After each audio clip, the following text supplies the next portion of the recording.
Hi, everyone. Today I'm going to be doing some reading out of the Tale of Despereaux. So hopefully you have at least read chapters 1 through 7. And the chapters for this week are 8 through 15. And so what I want you to do is you can just listen carefully as I read, and then go back and reread it yourself. So please get your books. Everybody get your books. Turn to chapter 8. That's where we're going to start. And maybe my dog will come and make an appearance. There he is. She is, sorry. This is Lulu. And today is actually the snow day that we had on the 4th. But I'm doing this in preparation for next week. So you'll be watching this next week. All right. All right, Lulu, are you ready to listen to my story? I think she is. Chapter 8, To the Rats. The Mouse Council, 13 honored mice and one most very honored head mouse, heeded the call of Lester's drum and gathered in a small secret hole off King Philip's throne room.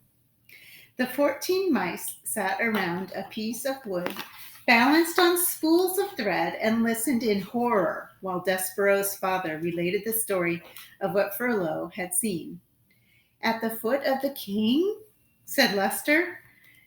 Her finger right on top of his head, said Lester. He was looking up at her, and it was not in fear. The Mouse Council members listened with their mouths open. They listened with their whiskers drooping and their ears flat against their heads. They listened in dismay and outrage and fear. When Lester finished, there was a silence dismal and deep. Something, intoned the most very honored head mouse, is wrong with your son. He is not well. This goes beyond his fevers, beyond his large ears, and his lack of growth. He is deeply disturbed. His behavior endangers us all.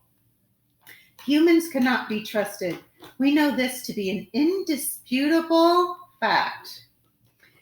A mouse who consorts with humans, a mouse who would sit right at the foot of a man, a mouse who would allow a human to touch him. And here, the entire Mouse Council indulged in a collective shiver of disgust. Cannot be trusted. This is the way of the world, our world. Fellow mice, it is my most fervent hope that Despereaux has not spoken to these humans. But obviously, we can assume nothing. And this is a time to act, not to wonder. Lester nodded his head in agreement, and the 12 other members of the Mouse Council nodded their heads too. We have no choice, said the head mouse. He must go to the dungeon. He pounded his fisted paw on the table. He must go to the rats immediately. Members of the council, I will now ask you to vote. Those in favor of Despereaux being sent to the dungeon, say aye.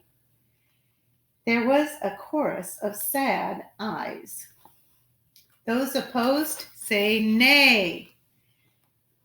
It's okay. Silence reigned in the room. The only noise came from Lester. He was crying. And 13 mice, ashamed for Lester, looked away. Reader, can you imagine your own father not voting against your being sent to the dungeon full of rats? Can you imagine him not saying one word in your defense? Despereaux's father wept, and the most very honored head mouse beat his paw against the table again and said, Despereaux Tilling will appear before the mouse community. He will hear of his sins. He will be given a chance to deny them. If he does not deny them, he will be allowed to renounce them, so that he may go to the dungeon with a pure heart. Despereaux Tilling is hereby called to sit with the mouse council. At last, Lester had the decency to weep at his act of. At least Lester had the decency to weep at his act of perfidy. Reader, do you know what perfidy means? I have a feeling you do, based on the little scene that has just unfolded here. But you should look up the word in the dictionary just to be sure. Should we look it up? Do you think? Perfidy? What does that mean? Let's take a minute, pause this tape, and see if you can come up with an answer. And I'll do the same. Did you look it up? I did. And it means untrustworthy. So, apparently, they're saying that his brother was untrustworthy to Despereaux because he told on him. And a true brother probably wouldn't do that, because especially if he knows what would happen. All right, we are on chapter 9 now, and that's on page 40. So I hope that you are there with me. Okay. The Mouse Council sent Furlough to collect Despereaux, and Furlough found his brother in the library, standing on top of the great open book, his tail wrapped tightly around his feet, his small body shivering. Despereaux was reading the story out loud to himself. He was reading from the beginning so that he could get to the end, where the reader was assured that the knight and the fair maiden lived together happily ever after. Despereaux wanted to read those words, happily ever after. He needed to say them aloud. He needed some assurance that this feeling he had for the Princess P, this love, would come to a good end. And so he was reading the story as if it were a spell, and the words of it, spoken aloud, could make magic happen. See here, said Furlough out loud to himself. He looked at his brother and then looked away. This is just the kind of thing I'm talking about. This is exactly the kind of thing. What's he doing here, for Cripe's sake? He's not eating the paper. He's talking to the paper. It's wrong, wrong, wrong. Hey, he said to Despereaux. Despereaux kept reading. Hey, shouted Furlough. Despereaux! The Mouse Council wants you. Pardon? Said Despereaux. He looked up from the book. The Mouse Council has called you to sit with them. The Mouse Council? Me? Said Despereaux. You. I'm busy right now, said Despereaux, and he bent his head again to the open book. Furlough sighed. Geez, he said. Cripes. Nothing makes sense to this guy. Nothing. I was right to turn him in. He's sick. Furlough crawled up the chair leg and then hopped onto the book. He sat next to Despereaux. He tapped him on the head once, twice. Hey, he said, the Mouse Council isn't asking, they're telling. They're commanding. You have to come with me right now. Despereaux turned to Furlough. Do you know what love is? He said. Huh? Love. Furlough shook his head. You're asking the wrong question, he said. The question you should be asking is why the Mouse Council wants to see you. There is somebody who loves me, said Despereaux, and I love her, and that is the only thing that matters to me. Somebody who loves you? Somebody who you love? What difference does that make? What matters is that you're in a lot of trouble with the Mouse Council.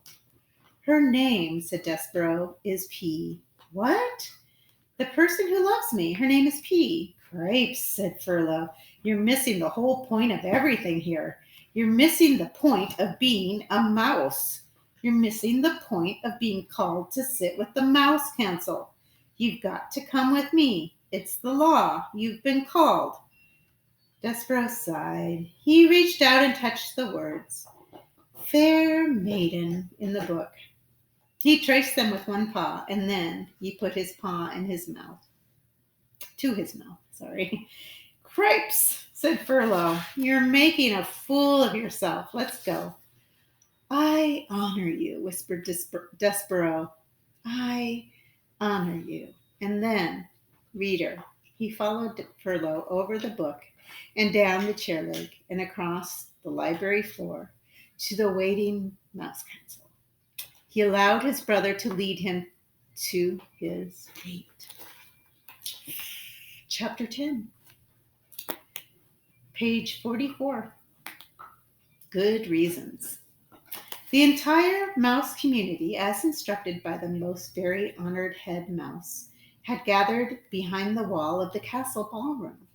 The members of the mouse council sat atop 3 bricks piled high, and spread out before them was every mouse, old and young, foolish and wise, who lived in the castle.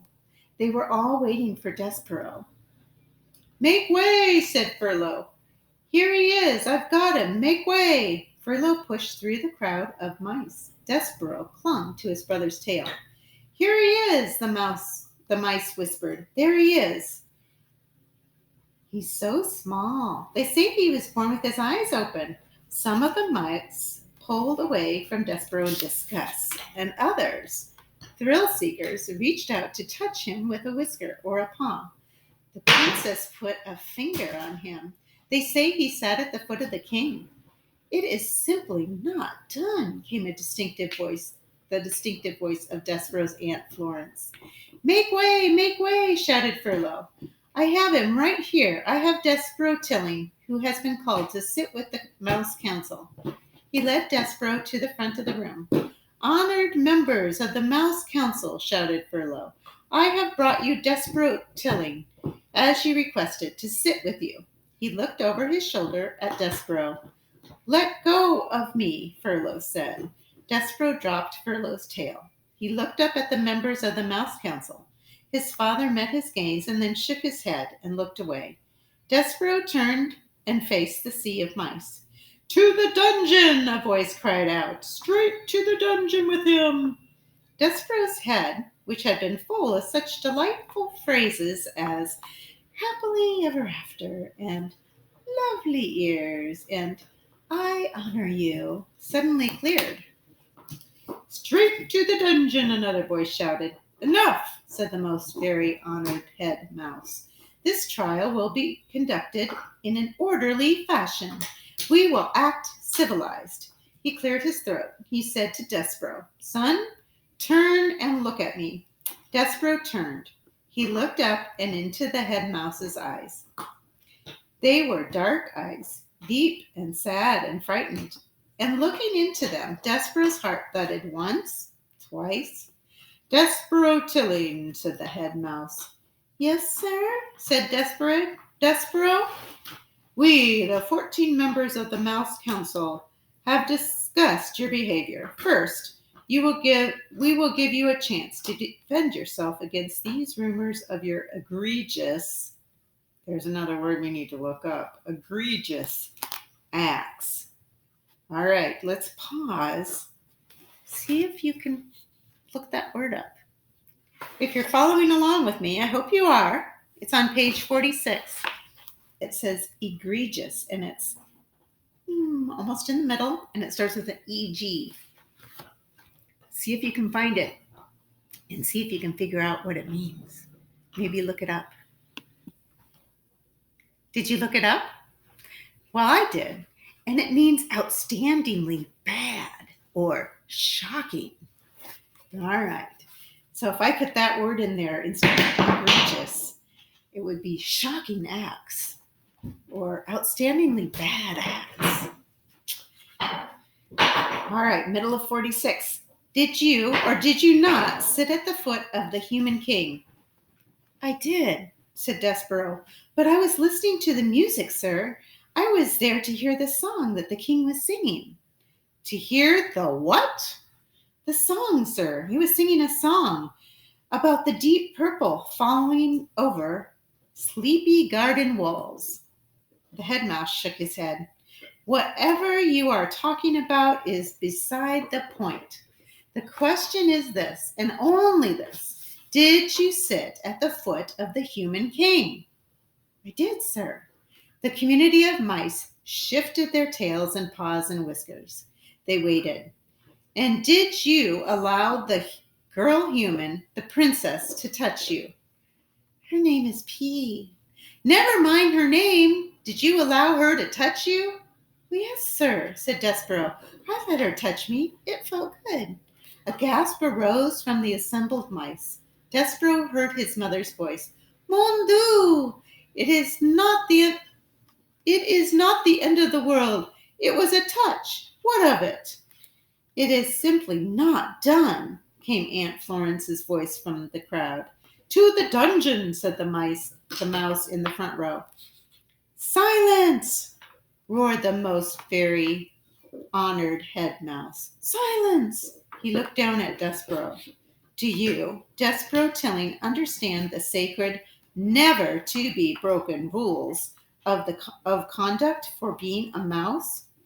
Yes, sir, said Despereaux. I guess so. But did you break them? Yes, sir, said Despereaux. He raised his voice. But I broke the rules for good reasons, because of music and because of love. Love, said the head mouse. Oh, cripes, said Furlough. Here we go. I love her, sir, said Despereaux. We are not here to talk about love. This trial is not about love. This trial is about you being a mouse. Sorry, I had a phone call real quick. Okay. Where were we? We are not here to talk about love.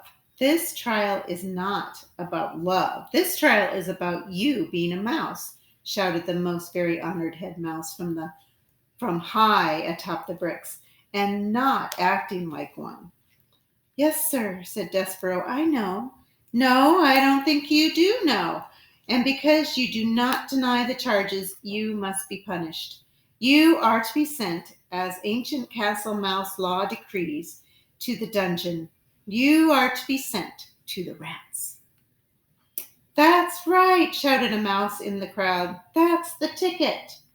The dungeon, the rats. Despereaux's small heart sank all the way to the tip of his tail. There would be no light in the dungeon, no stained glass windows, no library, no books, and there would be no Princess P. But first, said the most honored head mouse, we will give you the chance to renounce your actions. We will allow you to go to the dungeon with a pure heart. Renounce? Repent. Say that you are sorry you sat at the foot of the human king. Say that you are sorry you allowed the human princess to touch you. Say that you regret these actions. Despereaux felt hot, and then cold, and then hot again. Renounce her. Renounce the princess. Mon Dieu, shouted his mother. Son, do not act the fool. Renounce, repent. What say you, Despereaux Tilling? I say, no, whispered Despereaux. What? Said the head mouse. No, said Despereaux, and this time he did not whisper the word.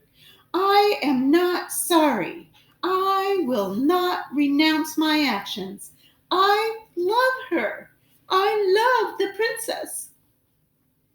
There was a bellow of collective outrage. The whole of the mouse community surged towards Despereaux. The mice seemed to become one angry body with hundreds of tails and thousands of whiskers, opening and closing and opening and closing, saying over and over again, to the dungeon, to the dungeon, to the dungeon. The words pounded through Despereaux's body with each beat of his heart. Very well, said the most very honored head mouse. You will die then, with a black heart. Threadmaster, he called, bring out the thread. Despereaux marveled at his own bravery. He admired his own defiance, and then, reader, he fainted. All right, the next chapter is on page 51. Just going to look and see. Okay. Page 51, chapter 11. The Threadmaster Cometh. When Despereaux came to, he heard the drum. His father was beating a rhythm that had much more boom and much less tat. Together, Lester and the drum produced an ominous sound that went something like this. Boom, boom, boom, tat, boom, boom, boom, tat.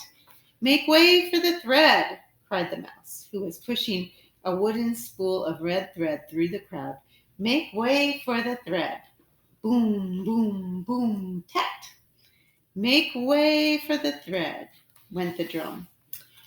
To the dungeon, shouted the mice. Despereaux lay on his back, blinking his eyes. How, he wondered, had things gone so terribly wrong?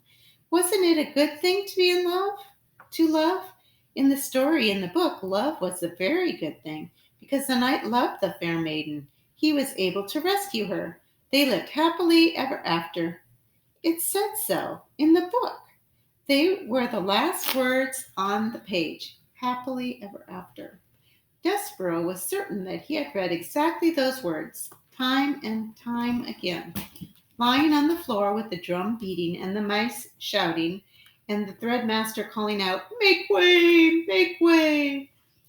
Despereaux had a sudden chilling thought. Had some other mouse eaten the words that spoke the truth? Did the knight and the fair maiden really not live happily ever after?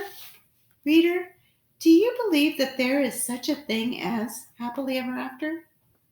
Or, like Despereaux, have you too begun to question the possibility of happy endings?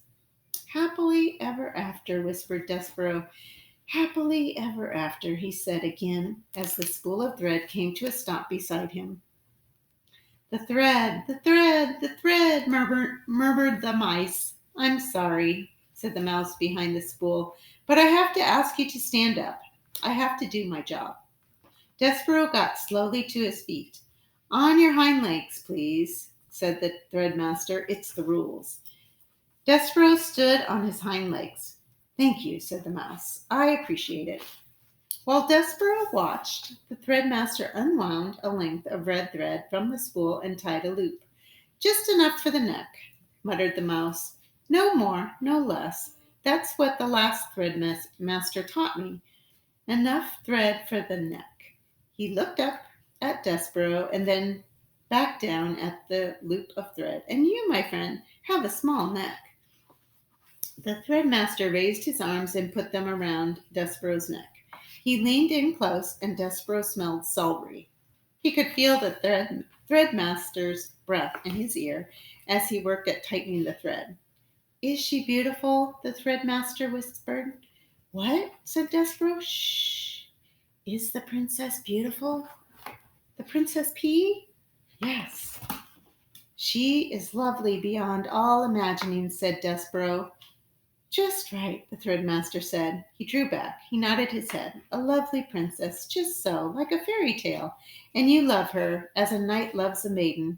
You love her with courtly love, a love that is based on bravery and courtesy and honor and devotion, just so. How do you know that? Despereaux said. How do you know about fairy tales? Shh. The mouse leaned in close, and Despereaux smelled celery again. Green and alive. Be brave, friend, whispered the threadmaster. Be brave for the princess. And then he stepped back and turned and shouted, Fellow mice, the thread has been thread. The thread has been tied. The thread has been knotted. The uproar of approval went up from the crowd. Despereaux squared his shoulders and made a decision. He would do as the threadmaster had suggested. He would be brave for the princess. Even if, reader, could it be true? There was no such thing as happily ever after.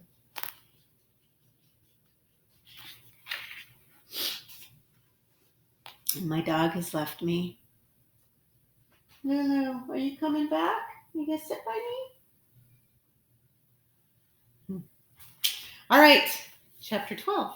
We're on 56. The sound of the drum changed again.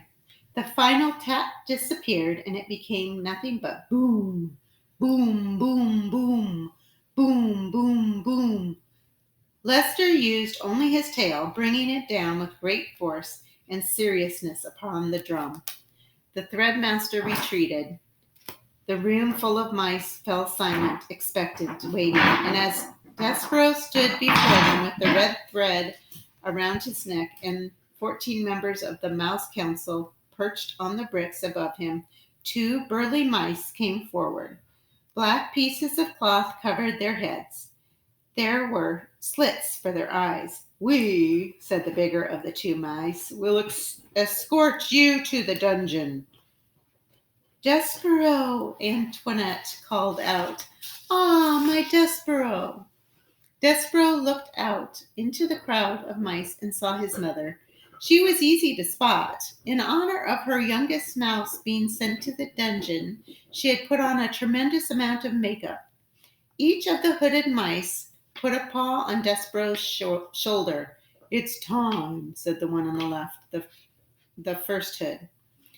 Antoinette pushed her way through the crowd. "He is my son," she said. "I want to have a last word with my son." Despereaux looked at his mother. He concentrated on standing before her without trembling. He concentrated on not being a disappointment. "Please," said Antoinette, "what will happen to him? What will happen to my baby?" "Ma'am," said the first hood. His voice was deep and slow. "You don't want to know." "I want to know. I want to know. He is my child.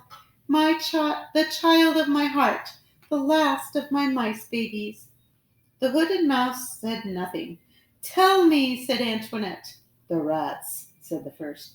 "The rats," said the second. Yes, the rats. What of them?" "The rats will eat him," said the second hood. "Ah," said Antoinette. "Mon Dieu!" At the thought of being eaten by rats, Despereaux forgot about being brave. He forgot about not being a disappointment. He felt himself heading into another faint, but his mother, who had an excellent sense of dramatic timing, beat him to it. She executed a beautiful, flawless swoon, landing right at Despereaux's feet. "Now you've done it," said the first hood. "It doesn't matter," said the second. "Step over her.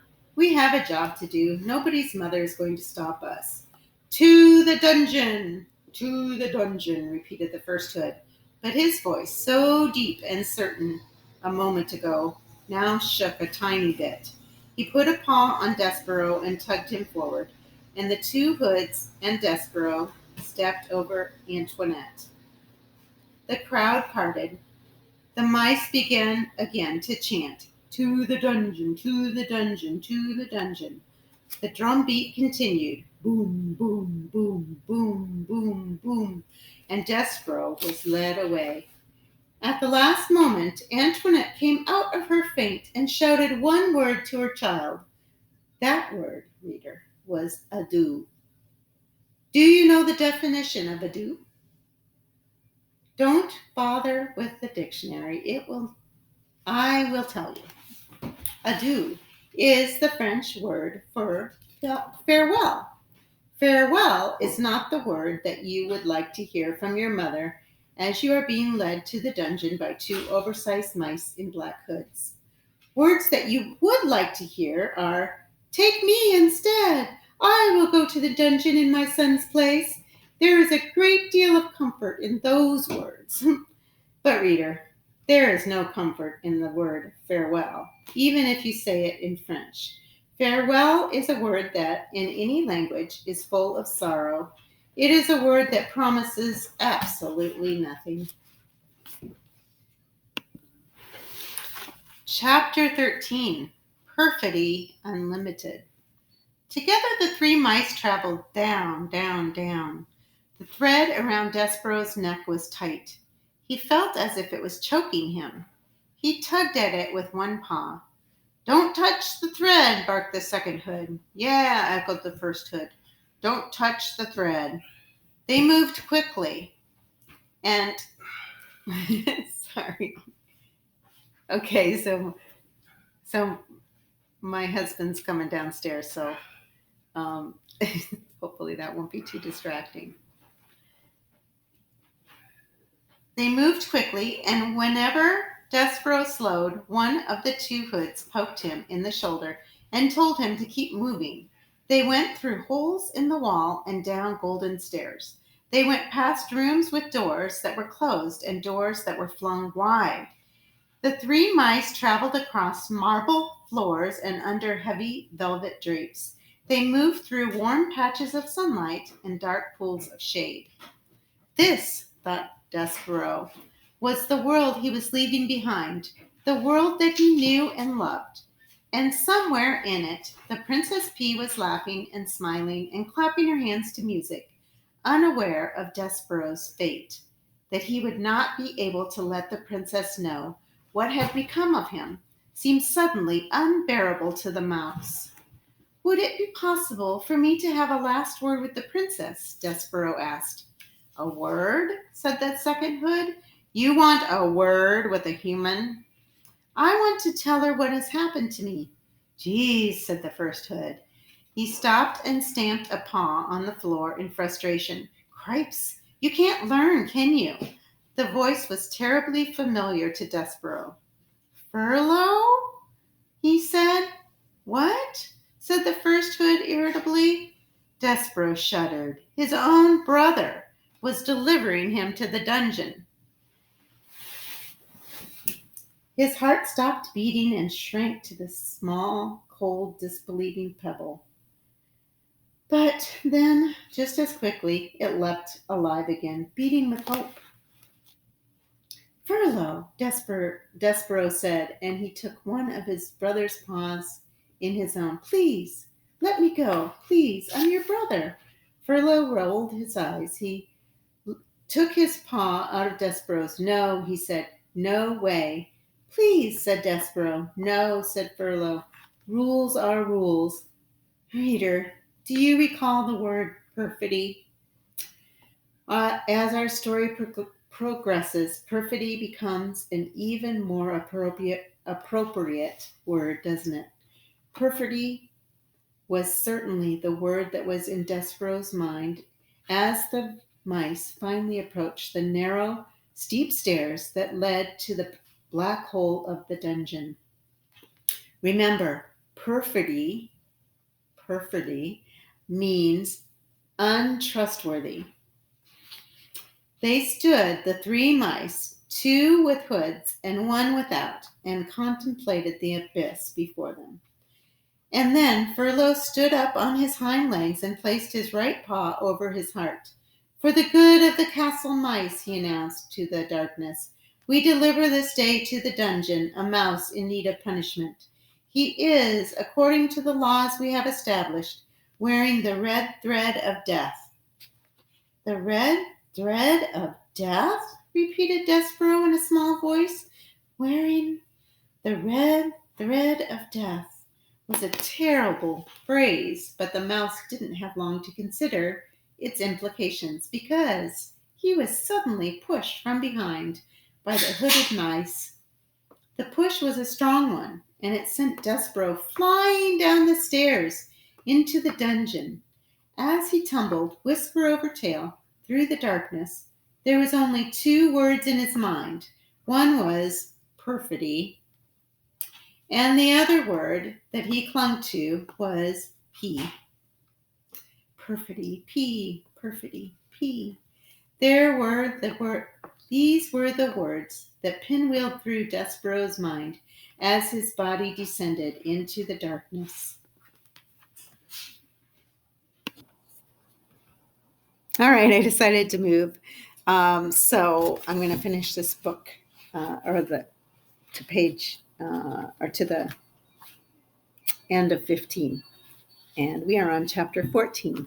They're very short chapters. Page 65. Despereaux lay on his back at the bottom of the steps and touched the bones in his body one by one. They were all there, and he got to his feet and became aware of a terrible, foul, extremely insulting smell. The dungeon, reader, stank. It stank of despair and suffering and hopelessness, which is to say that the dungeon smelled of rats. And it was so dark. Despereaux had never before encountered darkness so awful, so all encompassing. The darkness had a physical presence, as if it were a being all its own. The mouse held one small paw up in front of his whiskers. He could not see it. He had only the truly alarming thought that perhaps he, Despereaux Tilling, did not even exist. "Oh my," he said out loud. His voice echoed in the smelly darkness. "Perfidy," said Despereaux, just to hear his voice again, just to assure himself that he did exist. "P," said Despereaux, and the name of his beloved was immediately swallowed up by the darkness. He shivered. He shook. He sneezed. His teeth chattered. He longed for his handkerchief. He grabbed hold of his tail. It took him a long, frightening amount even to locate his tail. So absolute was the darkness, to have something, anything to hold on to. He considered fainting. He deemed it the only reasonable response to the situation in which he found himself. But then he remembered the words of the threadmaster. Honor, courtesy, devotion, and bravery. I will be brave, thought Despereaux. I will try to be brave, like a knight in shining armor. I will be brave for Princess P. How best for him to be brave? He cleared his throat. He let go of his tail. He stood up straighter. Once upon a time, he said out loud to the darkness. He said these words because they were the best, the most powerful words he knew, and just the saying of them comforted him. Once upon a time, he said again, feeling a tiny bit braver. There was a knight, and he wore always an armor of shining silver. Once upon a time, boomed a voice out of the darkness. A knight in shining armor? What does a mouse know of such things? The voice, the loudest voice Despereaux had ever heard, could only, he assumed, belong to the world's largest rat. Despereaux's small, overworked heart stopped beating, and for the second time that day, the mouse fainted. Chapter 15, Light. This is on page 68. When Despereaux awoke, he was cupped in the large callous hand of a human, and he was staring into the fire of one match, and beyond the match, there was a large dark eye looking directly at him. A mouse with red thread? Boomed the voice. Oh, yes, Gregory knows the way of mice and rats. Gregory knows, and Gregory has his own thread marking him. See here, mouse? And the match was held to a candle, and the candle sputtered to life, and Despereaux saw that there was a rope tied around the man's ankle. Here is the difference between us. Gregory's rope saves him, and your thread will be the death of you. The man blew the candle out, and the darkness descended, and the man's hand closed more tightly around Despereaux. And Despereaux felt his beleaguered heart start up a crazy rhythm of fear. Who are you? He whispered. The answer to that question, Mouse, is Gregory. You are talking to Gregory, the jailer, who has been buried here, keeping watch over this dungeon for decades, for centuries, for eons, for eternities. You are talking to Gregory, the jailer, who, in the richest of ironies, is nothing but a prisoner here himself. Oh, said Despereaux. May I get down, Gregory? The mouse wants to know if Gregory the jailer will let him go. Listen to Gregory, Mouse. You do not want to be let go. Here in this dungeon, you are in the treacherous dark heart of the world. And if Gregory was to release you, the twistings and turnings and dead ends and false doorways of this place would swallow you for all eternity. Only Gregory and the rats can find their way through the maze. The rats because they know, because the way of it mirrors their own dark hearts, and Gregory because the rope is forever tied to his ankle to guide him back to the beginning. Gregory would let you go, but you would only beg him to take you up again. The rats are coming for you, you see. They are? Listen, said Gregory. You can hear their tails dragging through the muck and filth. You can hear them filing their nails and their teeth. They are coming for you. They are coming to take you apart piece by piece.